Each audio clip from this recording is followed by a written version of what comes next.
about this. Classes canceled at the University of Virginia today, where students and teachers continue to grieve the deadly shooting that killed 3 student athletes and injured 2 others. Yeah, the 22-year-old suspect, Christopher Darnell Jones, is in custody and will be arraigned later today, but there's still no word on what caused him to turn the gun on his fellow classmates. Psychologist Dr. Jeff Gardere joins us live this morning with some insight on this latest school shooting. Good morning, Dr. Jeff. Thanks for being with us. Good morning, Hazel and Dan. It's such a tough topic to talk about. I mean, well, everyone is obviously mourning these 3 football players who were shot. Everyone's wondering about the motive, right? I mean, what was behind this? Do you have any new information about the suspect, Christopher Darnell Jones, that could give us a little bit of insight as to why he opened fire on that bus? We really don't know right now. From what I've read, and allegedly there was a disciplinary committee at UVA who had investigated reports that he had a gun. They found out essentially that he had been convicted of a misdemeanor for a concealed weapons violation in 2021. He was on the threat assessment team's radar at UVA for a hazing incident. And I think something that is very telling, they interviewed his father, Christopher Darnell Jones Sr., and he said that last time he talked to his son, he was really paranoid.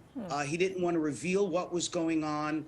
He just seemed like there were a lot of problems, a lot of things going on with him. Okay, so take those factors, right? And Jones was an honor student, a top student athlete when he was in high school. However, when he got to the University of Virginia, he was listed on the team's roster but never played a single game. So student athletes, as we know, under a lot of pressure to perform, Dr. Jeff. In 2012, a student lacrosse player at UVA convicted of killing his ex-girlfriend.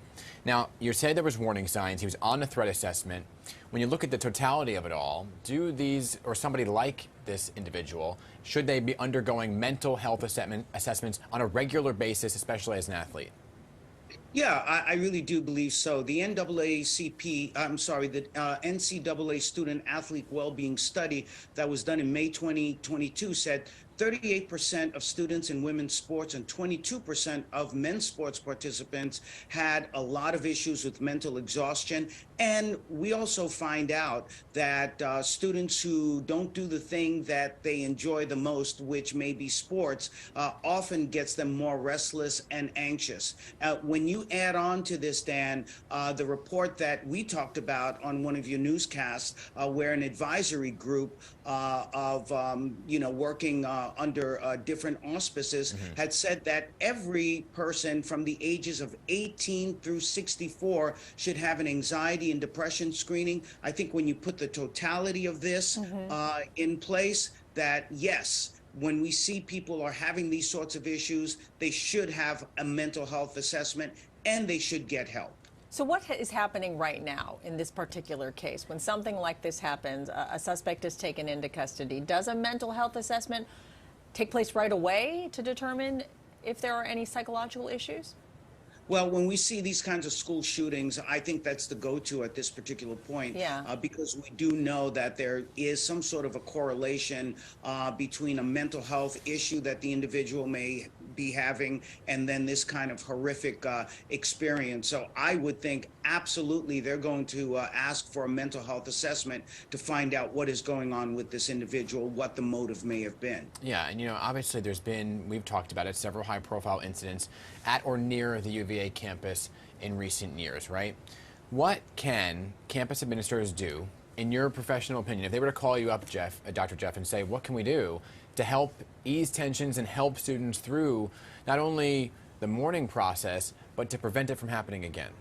Yeah, absolutely. So I'm sure, and they should make counseling available for each and every student as far as grief counseling, including the students who actually may have known this individual, and of course the ones more importantly who knew the students who were killed, and make, of course, and injured, and make those services available for students and family and faculty and everyone else there. There needs to be a psychological space, safe space training for students to be able to recognize and support one another if someone has an issue and get them to a referral. And one of the things I think is very important, we're finding that meditation, yoga, stress relieving programs are really very helpful for students to practice on a daily basis and help them with their mental health issues. Because I believe each and every student, even before they're shooting, throughout the country is experiencing, psychological fallout from COVID and just the stressors